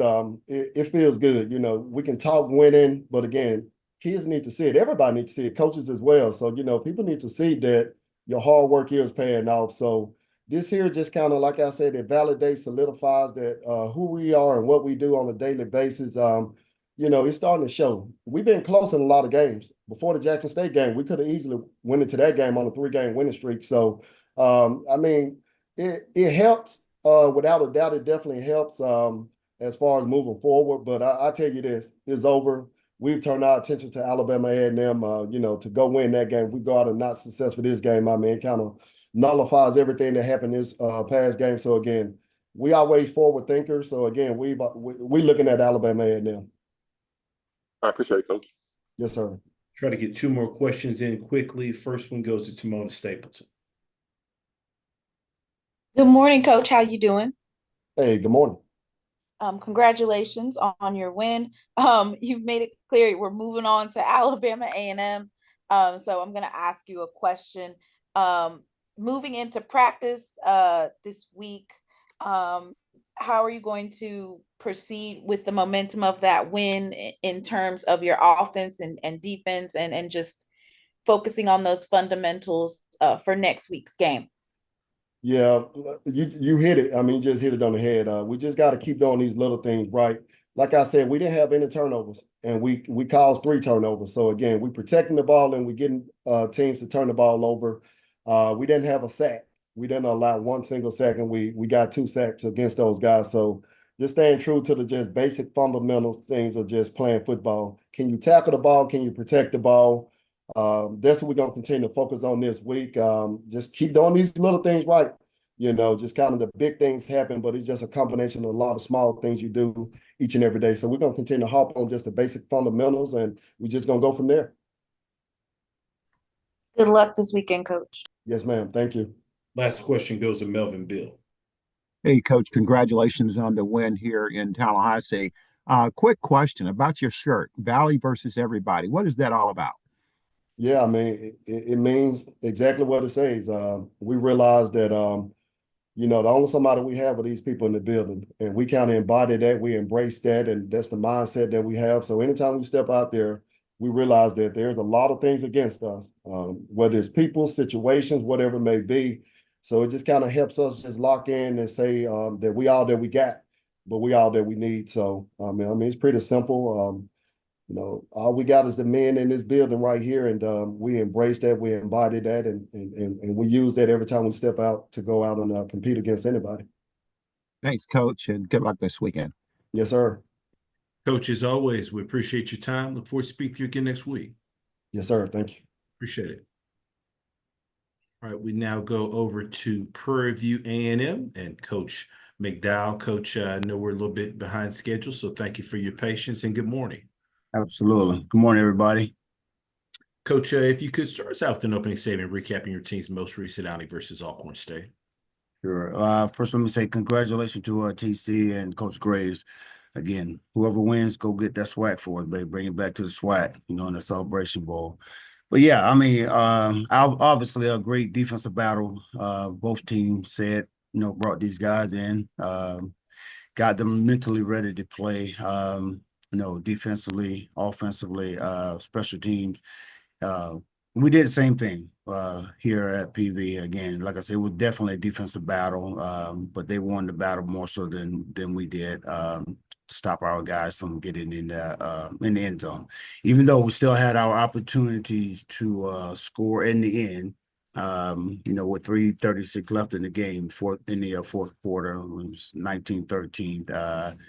We still had our opportunity. Defense did a great job, man, of stopping these guys, trying to get the ball back to our guys. And of course, we made one bonehead mistake by one of our players, and it cost us. So, but even saying all of that, we as an offense have to be able to sustain more opportunity, grasp more opportunity when we have an opportunity to make plays, and we just didn't do that. We like I said, we had some opportunities out there where we should have maybe had we got those opportunities, made those opportunities, it wouldn't have came down to 19-13 or at the end of in that fourth quarter. And again, as coaches, and we talk about it all the time, putting players in position to make plays. And again, they have to know and understand that they have to go out and make these plays. Again, we can't get on the field and do this thing for them. As I tell them all the time, what player is going to show up? We need big time players. In case one of our big time players go down, who's going to be the next guy to step up? And again, we had opportunity to do that several times. Again, just shooting ourselves in the foot. But again, even as offensively, and as I talked about it, extensively, should I say, we got to be able to figure out things, as coaches, how to get better, how to make adjustment. And that's one thing I was a little upset. We didn't make adjustment for Malachi. Again, we knew who he was coming into this game. We knew what kind of defense they had coming into this game. And, that young man put on a show, which we knew he was, again, we knew we weren't going to stop him. But, again, we're trying to slow him down, contain him as much as we can, and again, we just didn't make an adjustment for him. And I think, that caused a lot of ruckus, up front, with our O-line. And, they were stunning, they were blitzing, and we couldn't get control of it, and that's a good testament to them, seeing where our weaknesses were and, and taking advantage of it. And for us not to, figure out what we need to do to stop these guys. Again, that's on us, that's on coaches, and as I told them, we got to go back in and figure out how to make adjustment when we need to. It could be a little adjustment, again, just like I say, even though they had several guys balling on that defensive line, chipping Malachi maybe will help us out quite a bit. Quarterback, I think both of them was off. That's why I made the change in the second half. Jaden came out first half. All of it wasn't his fault. Receivers still wasn't running their routes, correctly, and short arming, should I say, scared to go across the middle, again. And if you're making plays like that, not making plays like that, it's not going to give yourself a chance to win the game, and I know what kind of players we have, but again, we just got to go out and, and make plays, which I know we're capable of doing. Again, we didn't do that. So then make that change in the second half with Cam and, pretty much the same thing. Guys were coming at us, man, from all different directions, not having a chance to sit back there and get a proper read, and anytime you get two young quarterbacks, or should I say quarterbacks back there that, not used to getting a whole bunch of rushes, in their face, constantly, throughout the whole game, it makes them nervous. So, and they are unable to read their keys properly and, and deliver the ball where they should. So we got to do a better job up front, giving these guys a little bit more time to get back there, settled in and make the correct reads, as well as, getting that run game to offset, some of those rushes, put ourselves in position to run the ball better, and as well as open up the run game and hopefully get the passing game going as well. So again, we had our chances, drop the touchdown here. That again, that would have mattered, 4 for 19, third down. You can't have that, especially not with this type of offense, and the players that we have that I know that can go out and make plays. So again, we got a lot of things we got to get corrected going into Alabama State, which has a great defense as well. So we got to figure it out as coaches, where we need to, take advantage of Alabama State. And I'm sure they're going to be doing the exact same thing when they look at film and getting ready for us. Appreciate those opening comments, Coach. First question goes to Perry Daniels. Morning, Coach. Up, Perry. How are you? Good, my brother. How are you? I'm super fantastic, Coach. Coach, it gets extremely more difficult this week. Alabama State's the #1 defense in the SWAC and one of the best defenses in the country. How are you going to improve that offensive line play that quickly? Yeah, we're gonna watch film, see what they do best, then we're gonna try to get a game plan together to slow them down. Good. And as you heard me say earlier, with Malachi, in great defense, great defensive players, you're not going to stop these guys, again, but you can slow them down, kind of contain them, and again, we just got to do what we do best, again, when I say do what we do best, and again, it could be just something real simple, right now, I don't think we got an identity who we are offensively right now, but I would say this is the perfect week going into Alabama State and try to figure that out, because again, we know what kind of defense they have, and again, we just got to figure out what makes us tick and what's going to work versus that defense.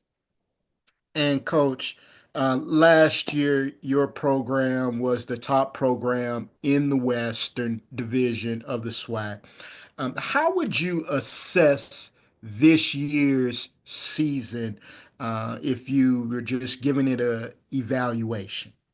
Yeah, I mean, we came in the season with a big expectation, obviously, coming off of last year. But again, what we went out and got, we felt that we hopefully we'll be back in the position where we were last year. And again, even though we played, I think we have one of the hardest schedules in the SWAC this year. Playing these schools, Southland schools, and being successful against two of them. Real close against one with UIW, then just again just giving it up in the fourth quarter. Again, I think we played well this year, but again, as you say, you can't just play well. You got to play great. Everybody talk about the SWAC, West, and just the SWAC as a whole. How important it is to just come out and play, football every Saturday or Thursday, whatever day you're going to play on it, man. Again, just trying to keep these young men motivated to understanding, every game is different. You can't go into the future game thinking about the past game, and that's one of the things I was trying to get them to understand. Even though we beat a great team, last week, with FAM, we got to forget about that and get ready to play a good team that's coming in here. And and for the most part, we didn't do that, until we came out second half. Defensively decided to wake up. But again, offensively, we still didn't put it together. But if I'm gonna assess it from last year to this year, we've been in a lot of close games. We won some overtime games, we lost some overtime games. But again, we just got to go back, right now, finish up this season strong, and and try to win this game against Alabama State, and see where we try to get at least to 500. And go from there. Again, we got a lot of guys leaving this year, and we got to regroup. And and that's our plan right now. Just to again, just go out right now and try to get this game against Alabama State, and come out of victory with these guys. Thanks, Coach. Good luck to you. Thanks, Barrett. Last question goes to Doc Holliday. Coach McDowell, how you doing today? What up, Doc? I'm good. Seeing with Jaden Johnson went down, you went to Cam Peters. Do you know you're going to have to have the starter for the game against Alabama State? Yeah, Jaden will be back in there. Yeah, again, like I said, I pulled him out because again, some of the throws that he was making wasn't good. It's like he wasn't settling down. Again, probably due to the rush that he was getting from the defense, and again, just making bad throws. And again, not all throws was his fault, but again, some of it was the wide receivers not running their routes where they need to run. So, but pulled him out again, just try to set him down, put Cam in there, hopefully trying to get some type of spark going, offensively, and then see where we can, take that offense, that second half. Again, we had our chances even second half, but again, we didn't capitalize on them. But he will start against Alabama State. And my second question is, even though Alabama State is going to go into the game shorthanded with the suspensions, what are you going to tell your team by about not looking ahead as far as with the gameplay and stuff, with players being out? Yeah, we can look ahead again. I mean, we're just trying to get this last game. We're trying to get a win. Again, I don't think we're the type of team. I don't think we've done enough. We haven't been successful enough to look ahead. Again, we got to go out. Try to get to 500, man. And the only way we're going to do that is we win this game against Alabama A&M. No matter who they got out there. I mean, shoot, they still got to play football. They put pads on just like we put pads on. And the better team that goes out there and performs is going to be the team that wins. And hopefully, that's us. All right, appreciate you, Coach. You're welcome, Doc. Coach, as always, we appreciate your time. Look forward to speaking to you again next week. Thank you, guys. Sir, thank you. All right, next we go over to Southern University and Coach Graves. Once again, if you do have questions for our coaches, please utilize the raise your hand feature to get your question in the queue. Please limit your questions to one initial question, potential of follow-up. If we've got additional time allotted in our coaches' availability, we will work our way back around to get additional questions answered. With that being said, had to be joined by Coach Graves with Southern University. Coach, first and foremost, congratulations on your program clinching the SWAC Western Division title. Thank you, Drew. I appreciate that, and I want to say to God be the glory for all the wonderful things he has done in my life. Today, I was blessed to wake up to be 56 years old today. And so I'm excited about having another year on earth. I want to thank everybody, all the coaches, for the well wishes and the congratulatory words and encouragement. I appreciate that. Congratulations to Coach T.C. Taylor at Jackson State for winning the East as well. And we'll certainly meet up in a couple of weeks to play the SWAC Championship game. Saturday was senior day here at Southern University, and we had an opportunity to send out 14 young men who's meant so much for our program to be able to salute them in front of the Jaguar Nation and appreciate them for what they've done. It was really good. It was a beautiful day. We knew that a very good UAPB football team was coming in here, and we knew that. And I told the guys, they were coming in here to win, and they were coming in here to win the game, to spoil it a little bit, and to ruin senior day. So we had to be ready to go. And hats off to Coach Hampton and his staff.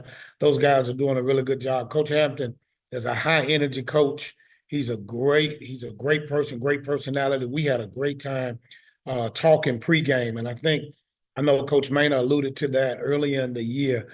I think it's incumbent upon us as coaches to make sure that we get to know one another in this conference as coaches on a personal level, if opportunity presents itself, because it's bigger than just football. Yeah, we're competitors. All of us are ultimate competitors. I'm the ultimate competitor, but you got to also be able to show our players, our young men, how to carry ourselves in those competitive environments.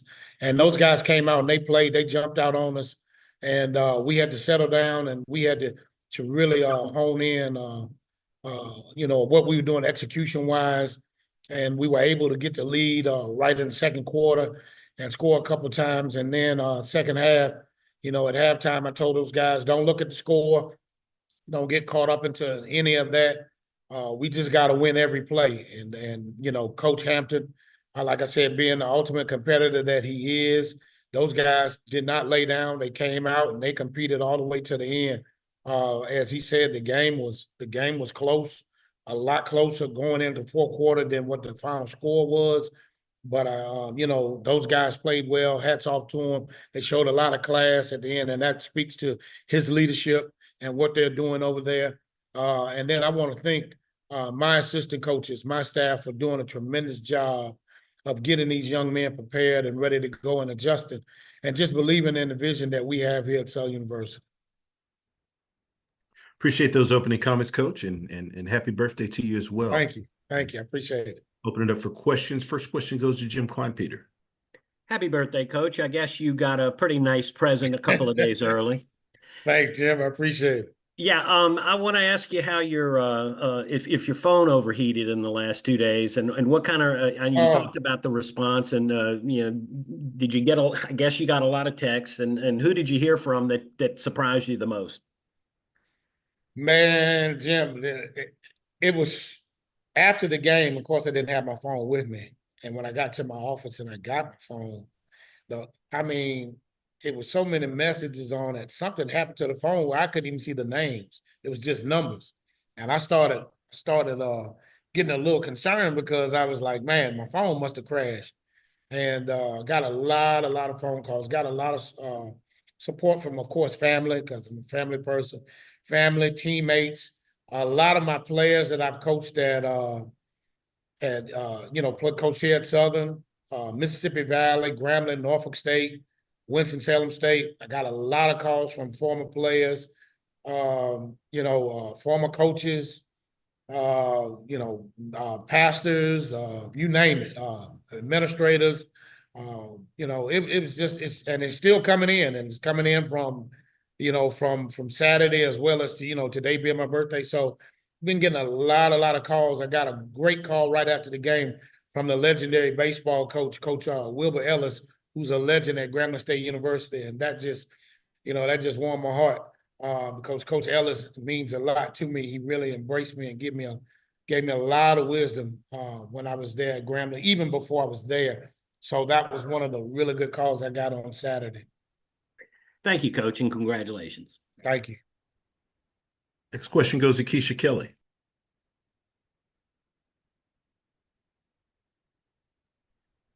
All right. Hey, Coach, you started off with saying happy birthday. That's what I was going to lead with. But you told us your birthday, so happy birthday. Thank you, Keisha. You told, and congratulations on securing the SWAC West. But we know before we get into championship game, we know we got to head to New Orleans. We got to head down for the Bayou Classic. Only coach that has won on both sides with Grambling and Southern. What are you doing to prepare for the Bayou Classic, Coach? Well, it's business as usual. It's the Bayou Classic, and we have to, of course, the championship game is going to take care of itself, but we got to take care of business in hand. Grambling has a really good football team. It's a rivalry. I call it the state championship, because it's bragging rights, it's recruiting, it's family, sibling rivalry, and all those things that pour into it. And so we have to get prepared for a really, really good Grambling State football team. So it's going to be business as usual. We'll take today off. And then we'll get back to work tomorrow, and we'll work all week. We'll go even we'll practice on Saturday. We'll practice Saturday around game time so that we'll get a feel for playing that 1 o'clock kickoff. Is something that I learned from Coach Richardson when he was here, and I did that when I became the interim head coach last year. So it's going to be business as usual because that game means a whole lot. Number one, it's the next football game, and then because it's the rivalry game. So we got to be prepared and locked in and focus on GSU. All right, good luck, Coach, and tell Big Miles congratulations on their scoop and score. It made it to right, Sports Center. I will, thank you. Next question goes to Perry Daniels. Congratulations, Coach, and happy birthday. Thank you, Perry. I appreciate that. Yes, sir. So, Coach, you are an inspiration, I'm sure, to a number of longtime assistants that finally get a shot at becoming a head coach by winning the Western Division. Talk to us about where your team is currently to the vision you to the vision you had when interviewing for this job.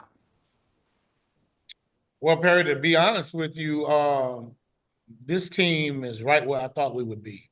I thought that we would probably have 2 less losses, but I really thought that this team, we had a good enough team, and if we got the right pieces that we needed, right now pieces to add to the team chemistry, I thought that we really had a great chance of competing for a SWAC championship. And I told them, I told the board, the administration, my athletic director, I told them all, I really thought the pieces were in place.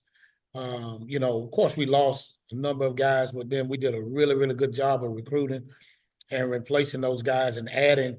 So we had a really, really good signing class, and those guys came in and they fit right in. And those guys are playing. A lot of those guys are playing. First-year guys, we're playing some true freshmen as well, and that's valuable. We're playing some redshirt freshmen who are starting and playing and is doing a great job. So, Perry, when God gives you a vision, you have to be obedient and follow it. And so, I've been obedient, and he's showing me that the obedience, that he will give us those things that we desire. And so, being obedient and staying, humble and working hard and tuning out the noise, I really thought that we had a shot. I told Coach Richardson, he asked me that, over the summer, and I said, Coach, barring any injuries or major injuries with the team, I think that we can compete for the championship right now. And you have mentioned your relationship with the legendary Coach Richardson. What were his comments to you after the victory? Well, you know what's funny? We haven't even talked yet. And I know he's gonna call me today because today is my birthday. I wouldn't be surprised if he pops up in here because that's just how Coach is. Coach is gonna do the unexpected when it comes to me. And so I know he's gonna call and we'll talk and we'll have those special moments. I know he was happy, you know, I know he was elated. I saw him before the game. We talked a little bit and he just had that big old smile on his face and told me do what I know, what I'm always done. So, you know, just to know and to be able to do that and have him witness that period, you know, words can't explain and describe how I feel. Absolutely. Well, congratulations again, Coach. Great job. Thank you. Next question goes to James Hill. Coach Graves, how you doing today? Happy birthday. Congratulations. How's it going? Thank you. I appreciate it. Everything's well. Yes, sir. The Bayou Classic. You know all about it from both sides. Yourself, Doug Williams, Coach Rob, Coach Richardson, Marino Cassim, and the list goes on. But just talk about this game we're about to see in the Dome, what that's all about, and why it's so important. Well, you know, you gotta throw all the records out the window. You gotta throw everything out the window because this is the grandest classic of them all. You know, there are a lot of great classics. All of them are great, you know. But you know, the Bayou Classic is special because of when it's played, where it's played, you know, here in the boot and in the Caesar Dome, the Superdome down in New Orleans.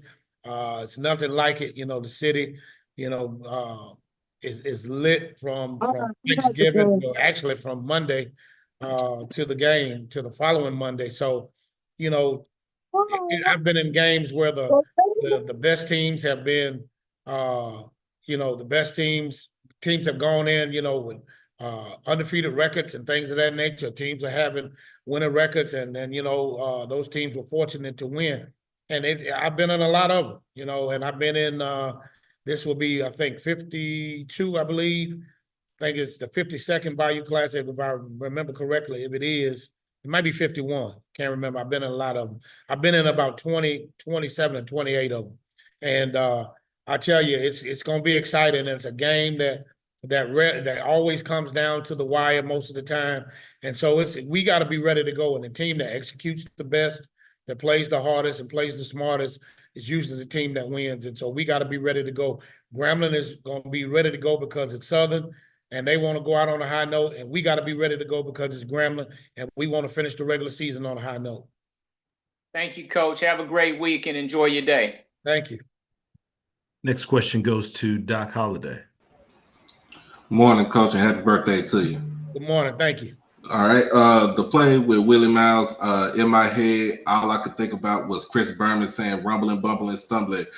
Tell us about that play, but also tell us about your defense as a whole throughout the whole game against Pine Bluff. Well, that play was just a testament to, as I told the media on Saturday after the game, that's a testament to a young man who, where the opinion is that he's technically not supposed to be a Division I football player because of his size and his stature and things of that nature. You know, but people fail to realize that he was a very good high school football player, I think on the 5A level. And I want to say he was an all-state football player. And his bloodlines, he has a brother that plays in the NFL. So he's a football player. And you know, he works and he prepares and he makes the most of his opportunities. And because of that, he was rewarded for his hard work and hustle. And so to see that, I was happy. He's a senior. It was senior day for him. And for him to have that opportunity, you know, it just speaks volume to his the way that he carries his business. Defense has been playing well all year. Guys played lights out. We had some things that we had to fix because they were having their way in the run game a little bit. And we had to fix those, and hats off to the coaches for getting that thing fixed. And one thing about those guys, you know, they take it on, put it on themselves to try to make sure that, you know, when teams get in the red zone that, you know, we try not to let them score or at least hold them to field goals because that gives you an opportunity to come back to win. if you can do that. So those guys did a great job of the bending and not breaking. They bowed their necks and dug their heels in, and hats off to them for doing such a great job. Appreciate you, Coach. Mm-hmm. Last question goes to Tamona Stapleton. Hey, Coach Graves, how you doing? I'm doing well, thank you. How are you? I'm good. Congratulations on your win. So you served as Southern's interim head coach during last year's 50th anniversary for the Bayou Classic, and you took the victory 27-22. And then it looks like you coached for Grambling in the Bayou Classic in 2021 as the head coach. How important is it this year, having already clinched the SWAC West? How important is it, this game, for you now that you are the permanent head coach at Southern? How important is it for you? It's very important because it's the next game, and we need to win the next game. It's very important because it's the Bayou Classic. It's the state championship. It's very important because of all those factors. And it's not whether I was the interim head coach or the permanent head coach. It's important because it's the very next game, and we want to win every game.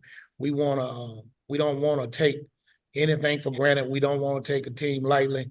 And so it's important that we prepare for this game to give ourselves the best chance of coming out victorious, because Grambling has a good football team.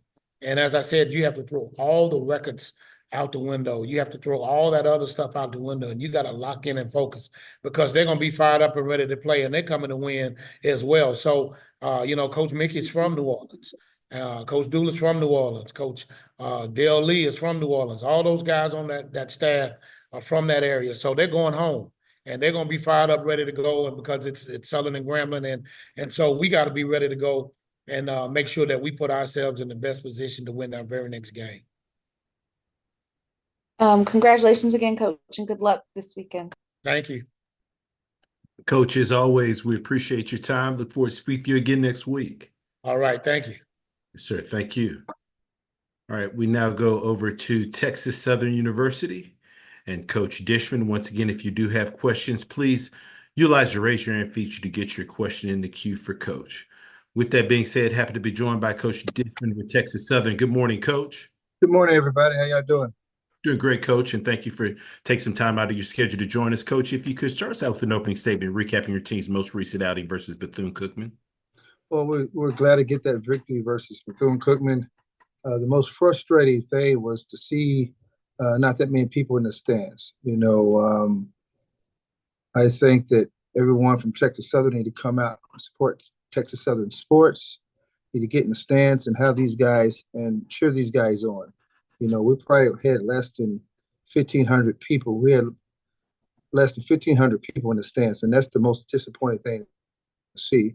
We're in a 30,000 seat stadium and don't have 1,500 people. So the ones who was there, I thank you guys for coming. The ones who was not there, get your tickets and come to the game. Stop saying what we should do and do it. Appreciate those opening comments, Coach. First question goes to Charles Bishop. How you doing, Coach?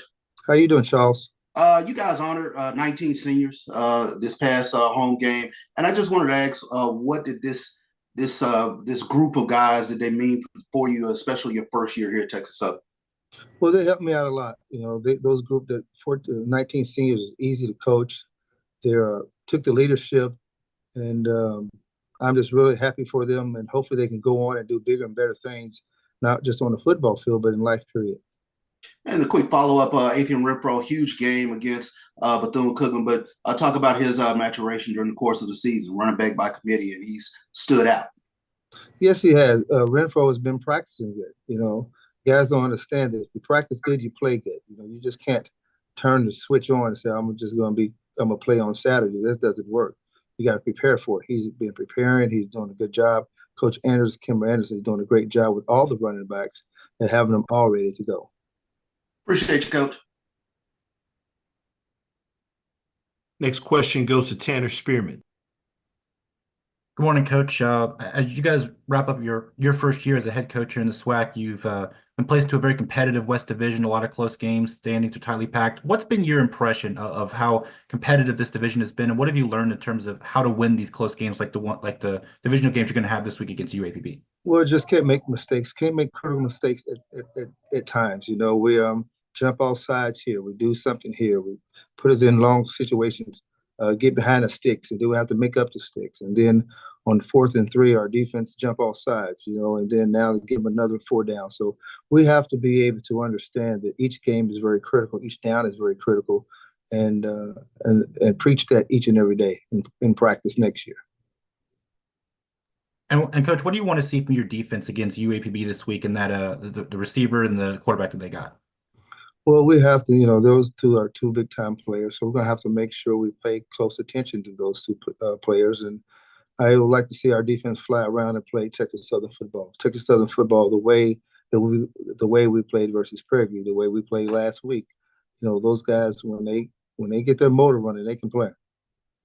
All right, thank you, Coach. Next question goes to James Hill. Hey, Coach Dishman, I hope you and everybody in Houston are well. How are you, sir? I'm doing good. Good. Talk a little bit about giving guys an opportunity to play some of the younger players, the developmental guys, as you get into your last game and kind of move forward with your program.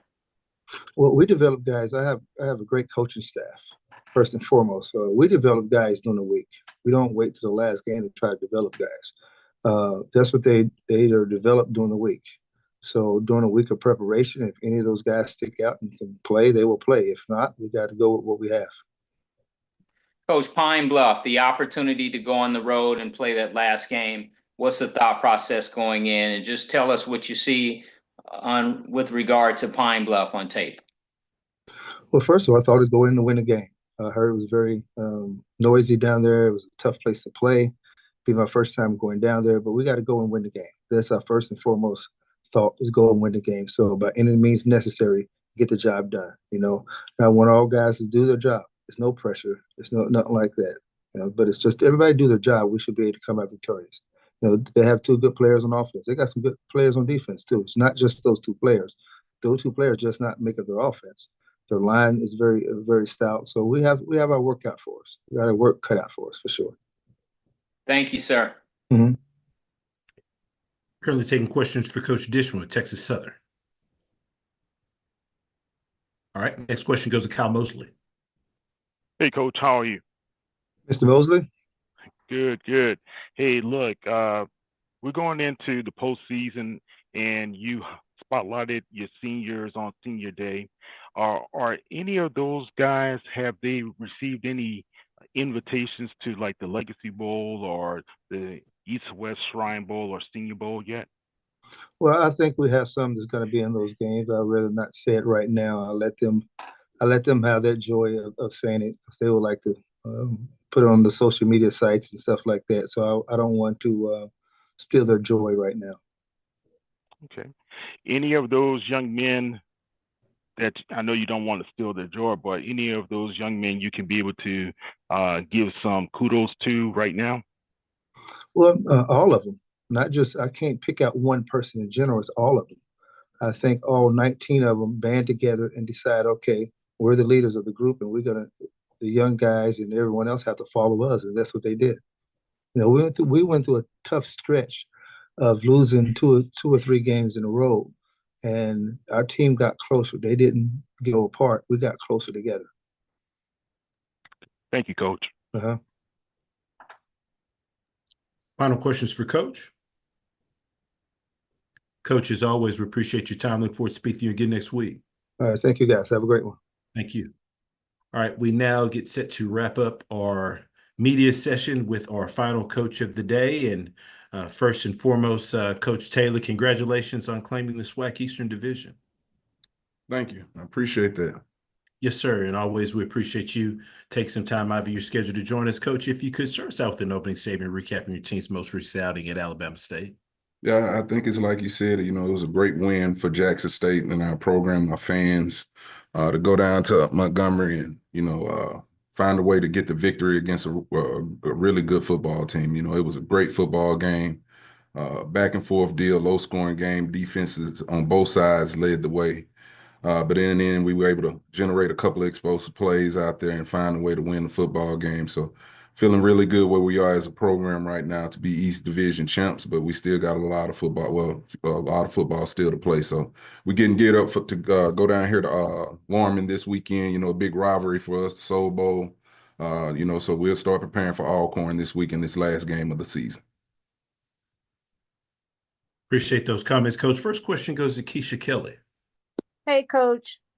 Hey, how you doing? Good. Congratulations on clinching the East this weekend. Didn't get a chance to really catch up with you and talk to you. But at the end of the game, I did see the big smile on your face when you were talking, I guess, to ESPN. My question is, what are y'all doing to prepare for Lorman? Because I know it's a rowdy environment, just like it is in Jackson. So what are y'all doing to prepare for the Alcorn State Braves? It's just like you said, you know, you just let the players we're letting our players know what to expect in a game like that. A lot of tradition and great players have played in this football game, you know. So just giving them the heads up and understand, like, even though we have clinched, this is a game we want to win. It's our last game on our schedule. You know, a game we want to go down there and perform well in. A lot of family on both ends, though, in a game like this. Big family rivalry. I got a lot of, you know, cousins, uncles, and everybody that are Alcorn alums. And you just let the players know, and we'll just go prepare like we do every week, though, but just giving them, you know, the heads up when you're walking into an atmosphere like that down in Norman. Well, good luck, Coach, and ignore your uncles and your cousins from Alcorn, okay? I will do. Thank you.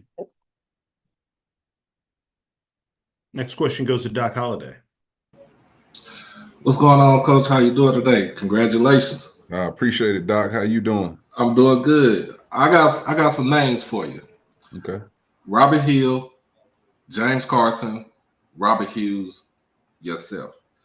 Those names are synonymous that they were former players that either won the conference or won a share of the division. How does it feel to be in a company like that? It feels good. It feels good. You know, a couple of those names you on there, you just called, you know, I was a player on those rosters, and so I know what type of coaches they were, you know, how they approached it every day. But, you know, anytime you can be mentioned with those type of names, you know, those are basically legends in itself, you know, when you talk about Jackson State football. But it feels great. And to be able to say that in just my second year, I can't say enough about it. But still, you know, early in my career here, still a long ways to go, and just got to do the things that got me here and continue to do those things the right way, building it up making sure we got the right people around the program, and, you know, and just continue to set the expectations high. And my second question is the play that basically sealed the game, the safety. I forgot who was the player was, but the setup was with Philip Webb taking on two blockers, and where the rusher was free to come in. What about that play that just basically sent you into a frenzy? Yeah, I mean, it was kind of like that feel when True Thompson made the big play against FAM and caused that turnover. No different. You know, Philip Webb is a great player for us, one of our best D linemen, a big time kid, you know, great size. So we knew that they were probably going to have to double team, and it freed up one of our linebackers, Ashton Taylor, who was having a phenomenal game out there. And, you know, when he gets to people, they go down. You know, and he just had a clean shot at the quarterback, and he did a good job of, you know, not getting the target appealing, but still you know, running through the quarterback the right way, which what we preach for as physicality. So it was an explosive play, and then we knew that play had the potential to clinch that game. You know, when you go out there and get those 2 points, you know, that safety, that was a huge pivotal moment in that football game, Doc. Man, appreciate you. Go Tigers. Go Tigers. Next question goes to James Hill. Coach Taylor, I hope you and everybody in Jackson are well. How are you, sir? I'm doing well. How are you? I'm blessed. I'm blessed. The rivalry. Oh, congratulations on the East Division title. That's a beautiful. Yes, sir. That's a beautiful thing. Tell us about this rivalry, Alcorn and Jackson, and your oldest memories of this. This is a long time, big time rivalry. Not only just in the Magnolia State, but it's one of the best rivalries in HBCU sports. tell us about the memories you have of this particular game. Oh man, like I said, I can remember watching Steve McNair play in this game, here in Jackson. How packed the vet was. You talk about people sitting all up the steps, just trying to get a seat in that stadium when you talk about a game like that. Also playing in some great Alcorn Jackson State rivalry games myself, but it's going to be an electric atmosphere. That's a game we call the Soul Bowl. It's usually back when I played in it was always played in Jackson. So now it's a home and home deal. Alcorn is able to host it. We were able to go back and forth on the host home for as the football teams. But everybody's looking forward to this one. Everybody's always looking forward to that Alcorn Jackson State rivalry. It's going to be a beautiful weekend. But I said it earlier, it's a lot of great players that's played in this game, a lot of tradition in this game, and it's big bragging rights for the state of Mississippi. Thank you, Coach. Have a great week. Thank you. Appreciate it. Next question goes to Kendrick Marshall. Yeah, Coach. The conference this morning announced that 7 of your players are going to be suspended for this upcoming weekend's game. How does that impact your team, and what can you and other coaches do proactively to prevent post-game fights? Just continue to talk to your players about things like that. It was a high energy football game this past weekend, and that's what you get in those type of games. But as coaches, we got to just continue to preach the discipline and everything to our players and talk about the importance of that. So once I find out who those 7 players is, we'll go from there and move forward and still go down here and be prepared to play in this football game this weekend. I appreciate it, Coach. Yep. Next question goes to Timona Stapleton. Hey, Coach TC, how you doing? I'm good. How you doing? I'm good. I'm good. Congratulations again on clinching the SWAC East, and thank you for taking the time out for that post-game interview. No problem. Thank you for what you do. I just wanted to piggyback off of really what he was saying, and because Southern and Alcorn are probably 2 of the biggest rivalries for Jackson State. Mm-hmm. So do you plan on making any post-game adjustments in terms of the handshake in order to ensure that you're going to be able to retain all of your players as they're going to be needed in the Celebration Bowl or the SWAC Championship? Great question. Great question. We talked about it as coaches this morning as a staff.